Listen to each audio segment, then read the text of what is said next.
Hi hello నేను మీ journalist Prashant. Welcome to our channel.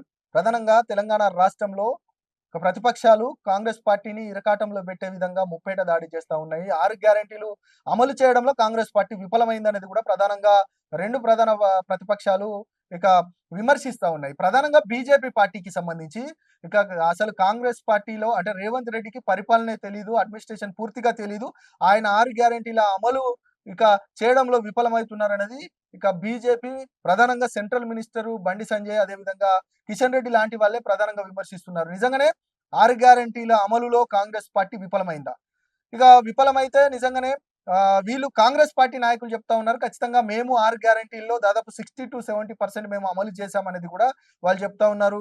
ఈ ఏడాదిలోనే అద్భుతమైన పరిపాలన అందించామనేది కూడా వాళ్ళు చెప్తున్న సందర్భం. నిజంగానే చెప్తే మరి ప్రజలు ఎందుకు ప్రజల్లోకి తీసుకెళ్లడంలో కాంగ్రెస్ పార్టీ విఫలమైందా?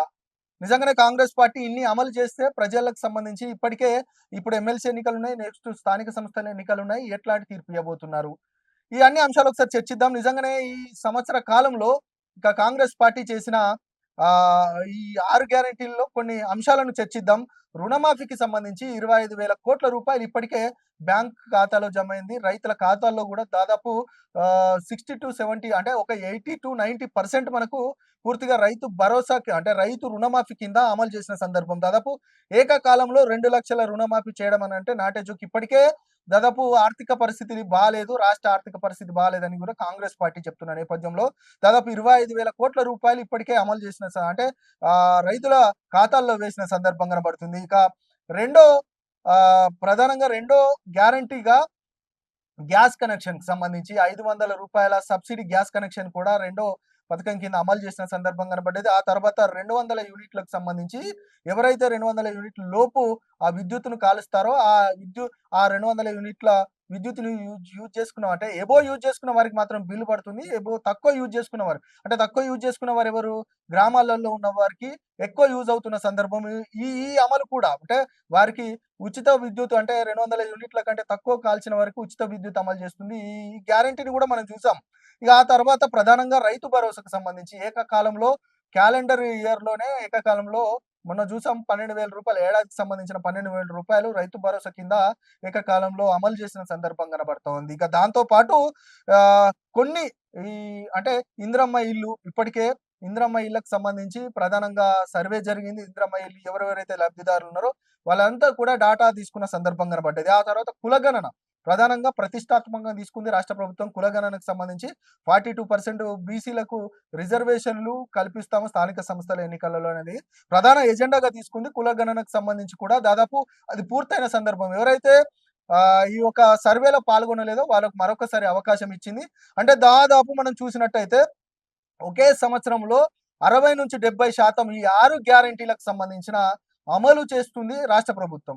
మరి అమలు చేసినప్పటికీ కూడా ఇటు ప్రజల్లో ఈ తీసుకెళ్లడంలో ఎందుకు ఫెయిల్ అవుతున్నారనేది కూడా ప్రధానంగా విమర్శిస్తున్నారు. దాంట్లో కొంత అంటే దీంట్లో రేవంత్ రెడ్డి కొంత ఫెయిల్ అవుతున్న సందర్భం కనబడుతుంది. ఇంత గ్యారంటీలు అమలు చేస్తున్నప్పటికీ కూడా ప్రజలు ఎందుకు ప్రజలలో వ్యతిరేకత వస్తుంది అనేది కూడా ప్రధానంగా ఒకసారి చర్చించుకోవాల్సిన అంశం. దానికి సంబంధించి ఇక ఇక్కడ ముప్పేట దాడి చేస్తున్న బీజేపీ పార్టీ ఇక రాష్ట్ర ప్రభుత్వానికి సంబంధించి ఇక్కడ కాంగ్రెస్ ఒక ద్వంద్వ వైఖరిని అవలంబిస్తుంది. మరి ఇక్కడ ఆ 6 గ్యారంటీలను అమలు చేయట్లేదు అని చెప్తున్న సందర్భంలో నిజంగానే ఆంధ్రప్రదేశ్‌కి సంబంధించిన అంశంలో ఎందుకు మాట్లాడట్లేదు? సెంట్రల్ మినిస్టర్‌గా ఉన్న వీరంతా కూడా ఇక్కడ ఏదైతే 6 గ్యారంటీలు 6 గ్యారంటీలు అని చెప్పిన దాని స్కీమ్‌నే సేమ్ కొంత అటు ఇటు కావచ్చు గానీ 6 అంటే సూపర్ 6గా అమలు చేస్తున్న సందర్భం. ఆ సూపర్ 6కి సంబంధించి దాదాపు ఒక రూ. 4,000 పెన్షన్ మాత్రమే పెంచిన సందర్భం కనబడ్డది తప్ప మిగతా ఏ అమలు కూడా చేయట్లేదని కూడా ఆహ్, ఆంధ్రప్రదేశ్ ప్రజలు చెప్తున్న సందర్భం కనబడుతుంది. నిజంగానే అక్కడ గ్యారంటీలు అమలు చేయడంలో చంద్రబాబును నిలదీయడంలో, చంద్రబాబును విమర్శించడంలో ఎందుకు ద్వంద్వ వైఖరి అవలంబిస్తున్నారు? ఇక్కడి ప్రభుత్వాన్ని మాత్రం నిందిస్తున్నారు. అక్కడి ప్రభుత్వాన్ని ఎందుకు అడగట్లేదు అనేది కూడా ఒక సామాన్యుడికి వస్తున్న ప్రశ్న. అక్కడ ఎందుకు అనేది అంటే ప్రధానంగా ఇటు ఎన్డీఏ కూటమిలో అధికారంలో ఉంది. ఎన్డీఏ కూటమికి ఇటు కూటమి ప్రభుత్వం తోడ్పాటును అందిస్తుంది. ఈ కూటమి ప్రభుత్వం తోడ్పాటును అందిస్తుంది కాబట్టి చంద్రబాబును అడిగే ప్రయత్నం చేయట్లేదు. చంద్రబాబును నిందించే ప్రయత్నం చేయట్లేదు అనేది కూడా ప్రధానమైన విమర్శ. ఆ పరిస్థితే ఉంది. మరి ఈ అక్కడి ప్రజలు కానీ, అక్కడ ప్రజలే ఇటు బీజేపీకి ఓట్లేసారు కానీ, ఇక్కడి ప్రజలు ఓట్లేయలేదా? అంటే ఇక్కడి ప్రజలు ఓట్లేసారు కానీ, అక్కడి ప్రజలు ఏం పాపం చేశారనేది కూడా అక్కడి నాయకత్వం కూడా అది చేస్తా ఉంది. దాంతో పాటు ప్రధానంగా వైసీపీ కూడా ఈ సూపర్ 6కి సంబంధించి కూడా మేము ధర్నాలు చేస్తాము, రాస్తారోకోలు చేస్తామని చెప్పారు కానీ, ఎందుకు వెనుకబాటవుతున్నారు? అంటే బీజేపీ అంటే భయమా? బీజేపీకి చంద్రబాబు అంటే భయమా? ఇక ఈ 2 అంశాలు మాత్రం ప్రజల్లో విస్తృతమైన చర్చకు తావిస్తా ఉంది. నిజంగా ఇక్కడి తెలంగాణ ప్రజల్ని తెలంగాణ రాష్ట్ర ప్రభుత్వాన్ని విమర్శిస్తున్న కేంద్ర మంత్రులు ఏపీకి సంబంధించిన రాష్ట్ర ప్రభుత్వాన్ని ఎందుకు నిందించట్లేదు? ఎందుకు సూపర్ 6ని అమలు చేయట్లేదనేది గూడా ఎందుకు అడగట్లేదు అనేది గూడా ఒక ప్రధానమైన విమర్శ. దీనికి సంబంధించి కేంద్ర మంత్రులు ఏం చెప్తారు? కేంద్ర మంత్రులకు సంబంధించి దీనికి సంబంధించి ఏం చెప్తారనేది గూడా ఒక ప్రధానమైన ప్రశ్న. దాంతో పాటు నిజంగానే ఈ 6 గ్యారంటీలు ఇక్కడ అమలు చేస్తున్నప్పటికి కూడా రాష్ట్ర ప్రభుత్వం ఇక ప్రజల్లో విస్తృతంగా చెప్పడంలో విఫలమైందనేది కూడా వినిపిస్తున్న వార్త. దీనన్నిటిని కూడా ఎట్లా డిఫెండ్ చేయబోతుంది రాష్ట్ర ప్రభుత్వం? స్థానిక సంస్థల ఎన్నికలు రాబోతున్నాయి. దాంతో పాటు ఇప్పుడు ఎమ్మెల్సీ ఎన్నికలు ఉన్న నేపథ్యం కనపడుతుంది. వీటన్నిటిని కూడా ఎట్లా డిఫెండ్ చేయబోతుంది?